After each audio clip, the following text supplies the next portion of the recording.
अब मैं आपका स्वागत करूं कि आप मेरा स्वागत करेंगे? 19 साल के बाद मैं आया हूं तो आप ही को करना पड़ेगा स्वागत। तू तो ऑफ सेंटर में है।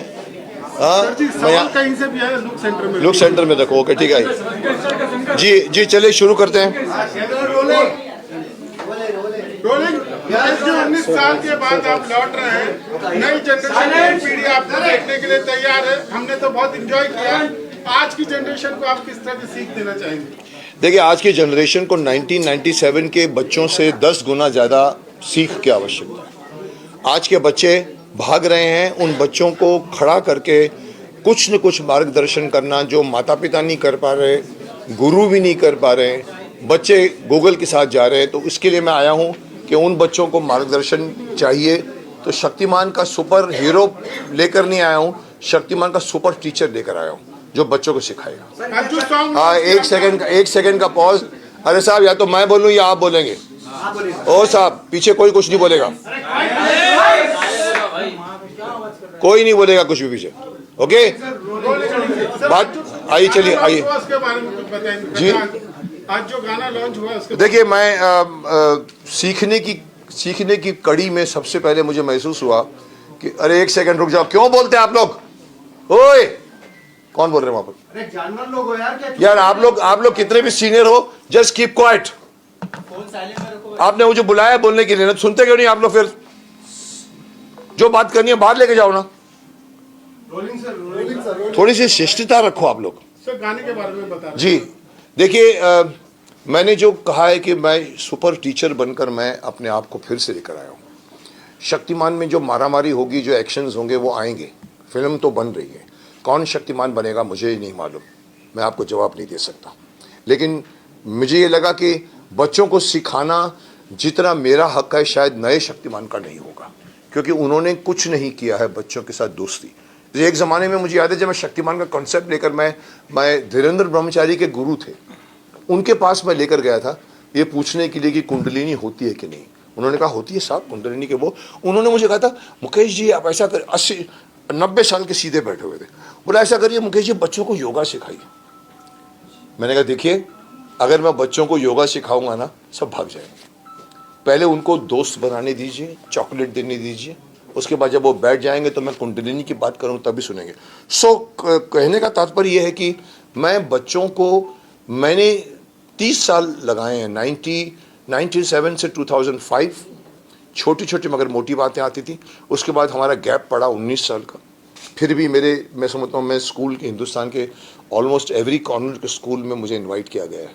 और बच्चों से, अभी कल ही मैं जयपुर अजमेर के स्कूल से आया हूँ, प्रेसिडेंसी स्कूल से, और वहाँ भी यही बातें निकली कि बच्चे लोगों को आप थोड़ी सी नैतिकता की शिक्षा दीजिए।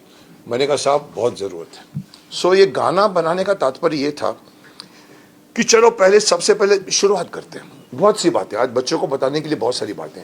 मैंने कहा क्रांतिकारियों का एक एंगल है जिसके लिए हम फाइट कर रहे हैं। जय हिंद अभियान में मैं हूँ, जुड़ा हुआ हूँ। हम 8 साल से क्रांतिकारियों को शहीदों का दर्जा दिलाने के लिए सरकार से लड़ रहे हैं। तो मुझे लगा कि 10 में से 8 बच्चों को नहीं मालूम पड़ता कि अशफाकुल्लाह खान कौन था। तुर्रम खान, हम तुर्रम बताया, क्या तुर्रम बन रहे हो तुम, तुर्रम खान बन रहे हो। किसी को मालूम है तुर्रम खान एक क्रांतिकारी था हैदराबाद से? नहीं मालूम। बिरसा मुंडा से लेकर जितने भी नाम आप गिनाना शुरू करो।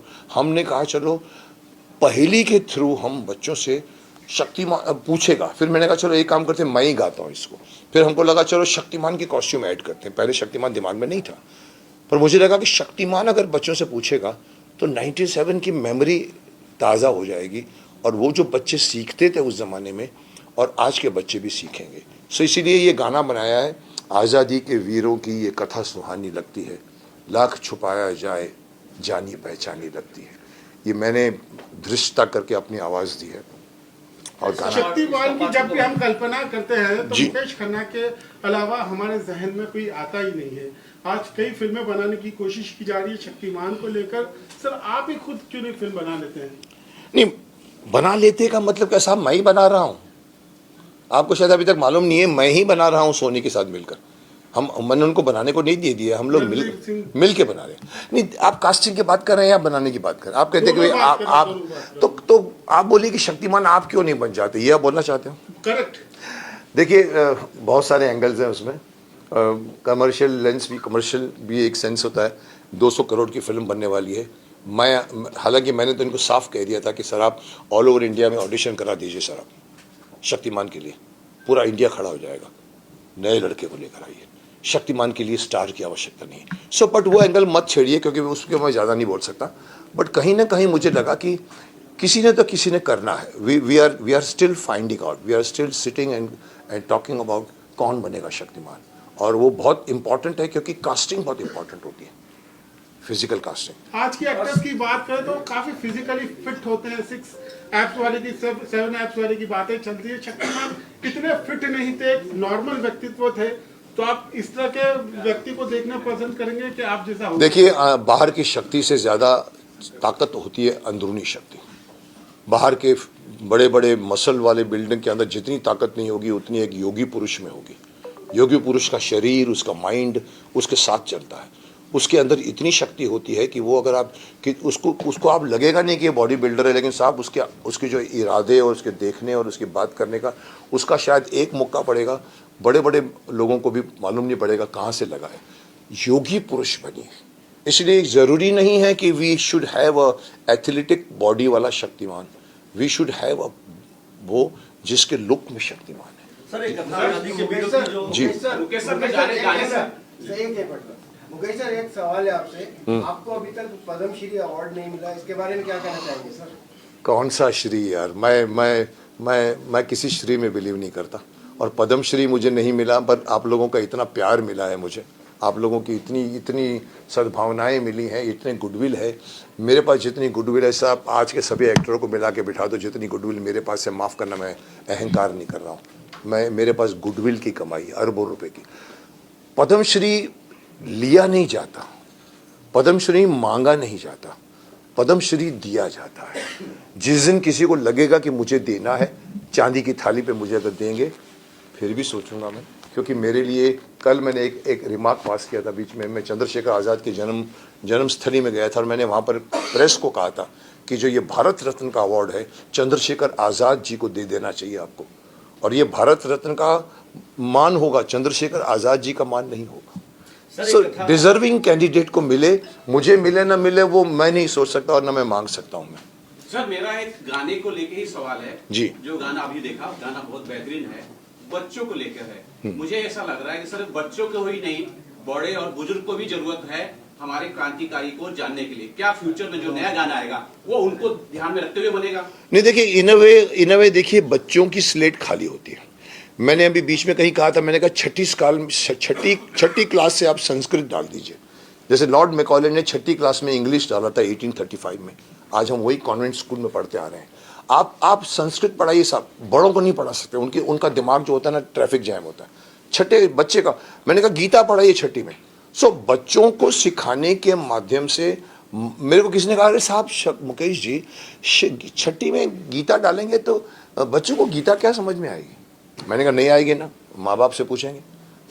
अगर माँ बाप को भी नहीं आएगी, कुछ माँ बाप ऐसे होते शायद उनको भी पता नहीं होते, तो वो अपने दोस्तों से पूछेंगे, अरे मेरा बच्चा पूछ रहा है मुझे बताओ यार, अदरवाइज मुझे बुरा लगे। So that this is the way you will teach Gita to everyone, which is the most essential element of today. जिंदगी का जीने का तरीका गीता सिखाती है। अफसोस की बात है कि हम दुनिया भर के अलग अलग फिल्में देखते हैं, लिटरेचर पढ़ते हैं, हमारे खुद के संस्कृत में बने हुए न वेद पुराण, न उपनिषद, न रामायण, न महाभारत पढ़ते हैं। पढ़ के देखिए साहब। सर आजकल के बच्चे जो हैं माता पिता से और सर काफ़ी महान पुरुषों से काफ़ी दूर रहते हैं। और सर ये जो कथा आज़ादी के वीरों की कहानी है, इसमें सर क्या कुछ एक्टिंग के जरिए भी कुछ ऐसा संदेश शक्तिमान के रूप में देखने को मिलेगा ताकि बच्चे और ज़्यादा उसको कैच कर सकें? देखिए, आपका पहला सवाल ये है कि आजकल के बच्चे माँ बाप से दूर होते जा रहे हैं। ये मैं अभी भी बोल रहा हूँ, रिपीट भी कर रहा हूँ कि आजकल का बच्चा गूगल का दोस्त बन गया है। आज ना वो अपने माँ बाप से पूछता है, ना टीचरों से पूछता है, वो गूगल को पूछता है, अरे मेरे पेट में दर्द हो रहा है मैं क्या करूँ। They have dependent so much on this thing. तो उसके बच्चों ने जो माँ बाप से नहीं सीखते, न बैठते हैं, उनको हमें तैयार करना पड़ेगा। गाना is the most sweet medium to teach. हम गद्य में सिखाएंगे, डायलॉग्स होते हैं, सब किताबें होती हैं, कहानियाँ होती हैं, लेकिन एक बहुत ब्यूटीफुली गाना बन जाए, वो गाना आपके दिमाग में घुसता है। तो ये नॉलेज जो हम देना चाहते हैं ये क्रांतिकारियों के नाम की सिर्फ बच्चों के लिए नहीं है. Let this become very popular. All this क्रांतिकारियों की पढ़ाई स्कूल की किताबों में होनी चाहिए. हमारे इतिहास को बाहर वाले लिखते हैं, हमने नहीं लिखते. हमारे यहाँ पर मुगल खानदान सिखाया जाता है, झांसी की रानी के बारे में नहीं बताया जाता है. यहाँ पर मदर टेरेसा के बारे में लिखते हैं, झांसी की रानी के बारे में कम लिखते हैं. क्यों? क्योंकि हमारा बनाने वाले सिलेबस बाहर के हैं. मुझसे पूछो तो मैं एक लाइन में कहूँगा, आज का एजुकेशन सिस्टम को टोटली रिवैम्प कर देना चाहिए. गुरुकुल में चलिए साहब, आप गुरुकुल की टीचिंग सिखाइए. भले आप अपने कमरों में सिखाइए, पेड़ के साथ बैठ के ज़रूरी नहीं है बैठते थे राम और वो. आप गुरुकुल में सिखाइए. एक बच्चा 13 साल की उम्र में सेल्फ सफिशिएंट हो जाता है. उसको कपड़ा बुनना में सीना भी अच्छो. तो इस सदी का सबसे बड़ा इन्वेंशन है ये मोबाइल फ़ोन. पर सबसे कौन सा वर्ड, चल मोबाइल के सारे कनेक्शन बंद कर दो, सारे जो कमाई कर रहे हैं आपके, और आपको सब कुछ सीखना करना पड़ेगा अपने आप से. आप फिर फिजिकल जिंदगी जीना शुरू करोगे. अभी आप आर्टिफिशियल वर्ल्ड में जी रहे हो. जी इनको यहीं से तीर आ रहे हैं, कुछ नहीं यहाँ से आने दो. जी बोलिए. सर